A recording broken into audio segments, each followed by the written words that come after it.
की ओर। ओंकारं बिंदु संयुक्तम नित्यं ध्यायन्ति योगिनः कामदं मोक्षदं चैव ओंकाराय नमो नमः। अविरल शब्द गणौघ प्रक्षालित सकल भूतल मल कलंका मुनिभिरुपासित तीर्था सरस्वती हरतु नो दुरितान् अज्ञानतिमिरान्धानां ज्ञानाञ्जनशलाकया चक्षुरुन्मीलितं येन तस्मै श्रीगुरुवे नमः। परम गुरुवे नमः। परंपराचार्य श्री गुरुवे नमः। सकल कलुष विध्वंसकं श्रेयसां परिवर्धकं धर्म संबंधकं भव्य जीवमना प्रतिबोधकारकमिदं शास्त्रं श्री पद्मनंदी पंचविंशतिका नामधेयम्।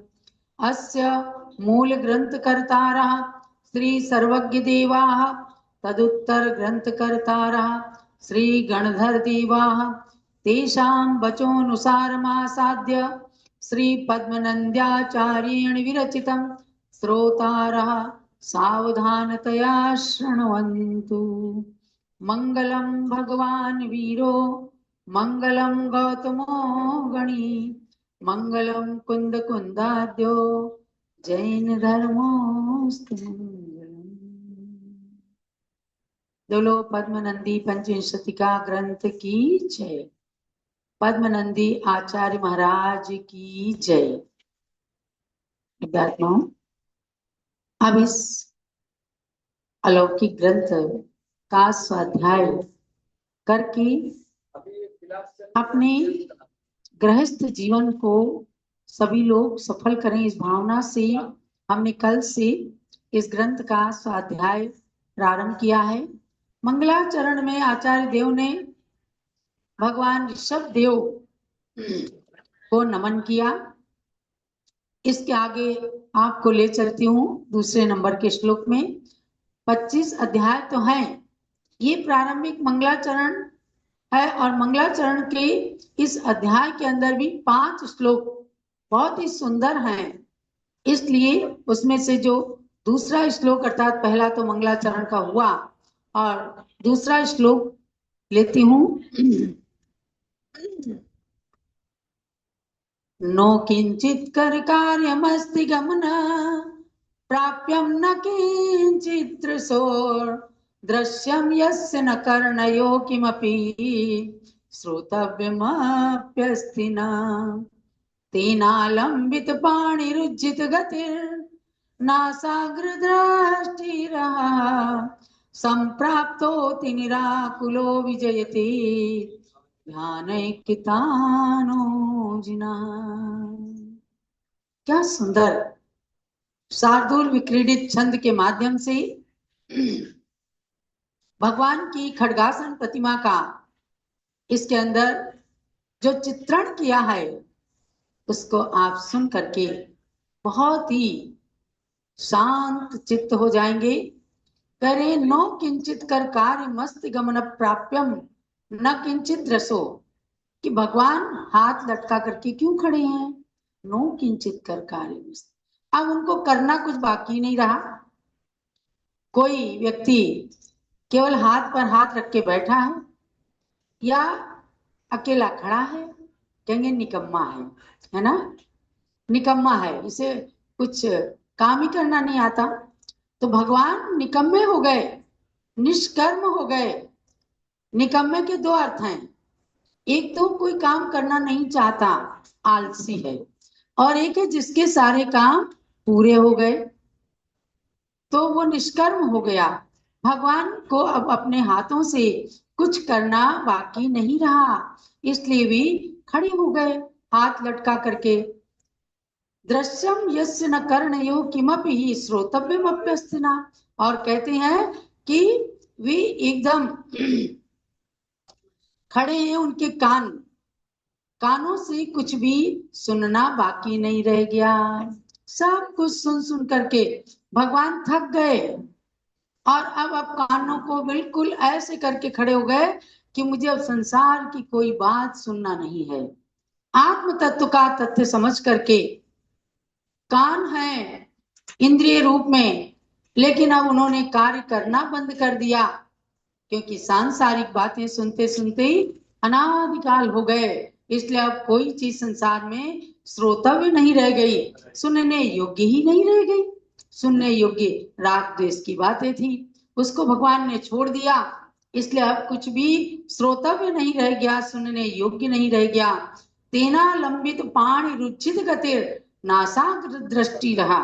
कहा गया कि भगवान आंखें बंद करके क्यों खड़े हुए हैं? अरे सबको देखते तो सही, आने वाले भक्तों को। भगवान आंख बंद करके नहीं खड़े हैं, भगवान की दृष्टि नासाग्र दृष्टि है। आप जरा से क्षण भर के लिए अपनी दृष्टि को अपनी नाक के अग्रभाग पर करके देखें, बाहर से लगेगा कि आपकी आंखें बंद हैं, लेकिन वह दृष्टि कहलाती है नासाग्र दृष्टि, जो बाहर को कुछ भी नहीं देखना चाहती। भगवान ने क्या किया कि उनके नाक के ऊपर अपने दृष्टि को रख लिया, क्योंकि एकांतवास कर लिया। अब उनको देखना संसार के अंदर कुछ भी बाकी नहीं रह गया। तो कह रहे हैं संप्राप्तोति निराकुलो विजयते ध्यानैक तानो जिनहा। और भगवान ने क्या किया कि ध्यानैक तान, एक ध्यान में, शुक्ल ध्यान में ऐसे एक तान हो गए, एकदम तन्मय हो गए भगवान। और उन्होंने अपनी दृष्टि को बिल्कुल ऐसी कर लिया कि अब वीतराग आत्मा को केवल देखना है। अमूर्तिक आत्मा को देखने के लिए आत्मा की दृष्टि अंतर्दृष्टि हो जाती है, बहिर्दृष्टि सारी की सारी समाप्त हो जाती है। ऐसे भगवान के ध्यान का ये जो चित्रण किया है बहुत ही सुंदर, कि आपकी वो निराकुलता को बता रही। भगवान ऋषभदेव भगवान मंदिर के अंदर एकदम हाथ लटका करके पैरों को बिल्कुल 4 अंगुल के अंतराल से एकदम स्थिर करके खड़े हो गए। मंद मंद मुस्कान से सहित नासाग्र दृष्टि, यही वीतराग छवि है। आप किसी शिल्पकार से पूछिए, और तमाम मूर्तियां बनाने में उनका मन इधर उधर भी चला जाए तो भी उनकी छेनी चलाने में कोई दिक्कत नहीं आती, क्योंकि वे मूर्तियां सरागी होती हैं। लेकिन शिल्पकार से हमने एक बार पूछा, जब हस्तिनापुर में भगवान शांतिनाथ, कुंतुनाथ, अरेनाथ की प्रतिमाएं वहीं पर बन रही थी, शिल्पी कहता कि मुझे बिल्कुल एकांत चाहिए, वहां कोई आते देखते, बोले नहीं, आपके भगवान की दृष्टि, उनकी मुख मुद्रा बनाने के लिए मुझे बहुत एक लीन, एक तान होना पड़ता है। तब जा करके उस वीतराग मुद्रा के अंदर ज्यों का त्यों प्रभाव, आकर्षण आता है। तो ऐसे वीतराग भगवान की खड्गासन छवि का चित्रण पद नंदी आचार्य ने किया। पूज्य ज्ञानमती माता जी ने बाहुबली भगवान का एक बड़ा सुंदर स्तोत्र लिखा।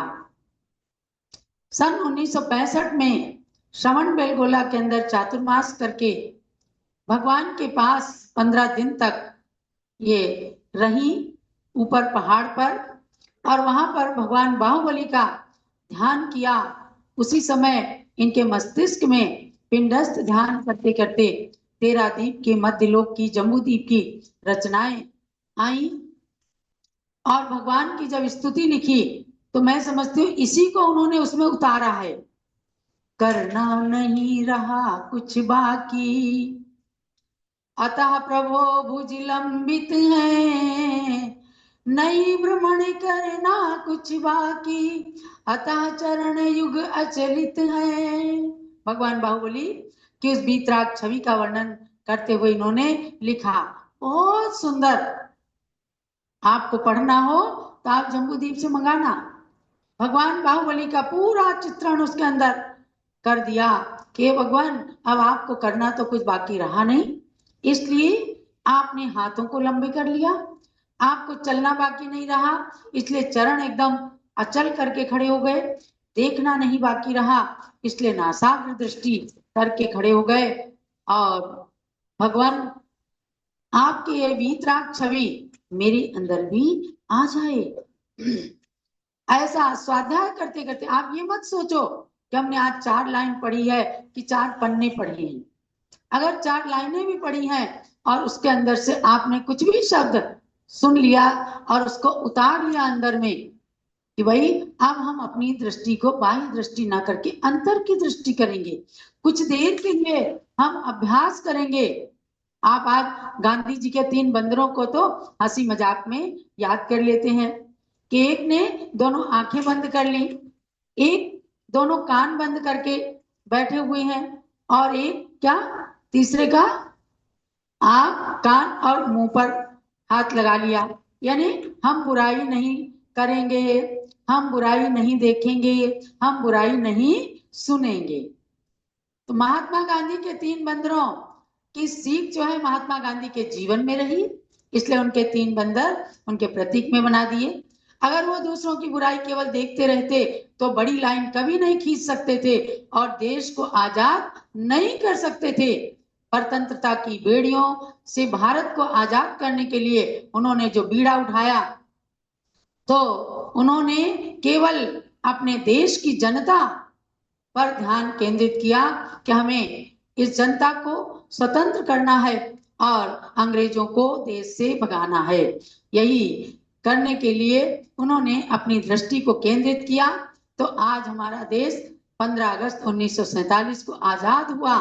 उस आजाद देश के निवासी हम सब अपनी आत्मा को भी आजाद, अपनी आत्मा को भी स्वतंत्र करने के लिए इस ग्रंथ को एक बार जरूर पढ़ेंगे। बड़ा ऐतिहासिक ग्रंथ है। ज्ञानमती माता जी की माँ को यह ग्रंथ दहेज में उनके माता पिता ने दिया था और आज इस ग्रंथ को कितने संस्करण हम लोग छाप चुके हैं। हमारे सामने बैठी हैं अनीता जी, जिन्होंने अपने व्रत के उद्यापन में इस ग्रंथ को प्रकाशित किया कि माता जी आप सबको इस ग्रंथ को स्वाध्याय के लिए दीजिए। तो निशुल्क ग्रंथ आपको भेजा जा रहा है। हस्तिनापुर से आप मंगाइए, पढ़िए, स्वाध्याय करिए। और श्रीमती त्रिशला जैन जो ज्ञानमती माता जी की सबसे छोटी बहन है, उन्होंने इस पूरे ग्रंथ का पद्यानुवाद किया। बहुत ही सुंदर जो श्लोक अभी मैंने पढ़ा है आप उसी का हिंदी में पद्यानुवाद सुनिएगा। करने लायक कुछ कार्य नहीं इसलिए भुजाएं लटका दी, जाने को बची न कोई जगह इसलिए खड़े थे निश्चल ही, नहीं रहा देखने को कुछ भी इसलिए दृष्टि ना सापर की, अत्यंत निराकुल हुए प्रभु इसलिए उन्हें पूजे नित ही। उस बहन के लिए बहुत बहुत आशीर्वाद है कि आपने इन पंक्तियों को लिख करके जरूर अपने जीवन में शिक्षा ग्रहण की होगी और न जाने कितने लोगों को सरलता से समझाने के लिए ये पंक्तियां आपने लिख दी हैं। तो भव्यात्माओं, इस ग्रंथ का केवल स्वाध्याय मत करना, क्योंकि मैं स्वाध्याय तो 4-8 लाइन करवाऊंगी, आपको पढ़ना है पूरा ग्रंथ जिसके अंदर 1000 से अधिक श्लोक हैं। पढ़ते रहना, कोई क्वेरी हो तो पूछ लेना, आपको जरूर मिलेगा। जो आवश्यक श्लोक होंगे उनको मैं पढ़ूंगी और पूरे अध्याय का सार बताऊंगी। इसलिए मैंने कहा था आप कॉपी और पेन लेकर के जरूर बैठना। तो मंगलाचरण के साथ इस श्लोक को जरूर याद करके रख लेना कि हम हमारे जीवन में भी ऐसा दिन आए कि कभी हम अपने हाथ पैर और दृष्टि को इस तरह से एकाग्र कर लें कि अपने अंतर में रम जाएं। तब ज्ञानमती माता जी के जैसा स्वाध्याय आपके जीवन में भी साकार हो जाएगा। नंदी पंचम शतिका की ये कृति महान कृति है। इसे नमन करते हुए अब हम इसको स्वाध्याय करने वाली पूज्य गणनी ज्ञानमती माता जी के भी निकट चलेंगे 2 मिनट के लिए। सबको सब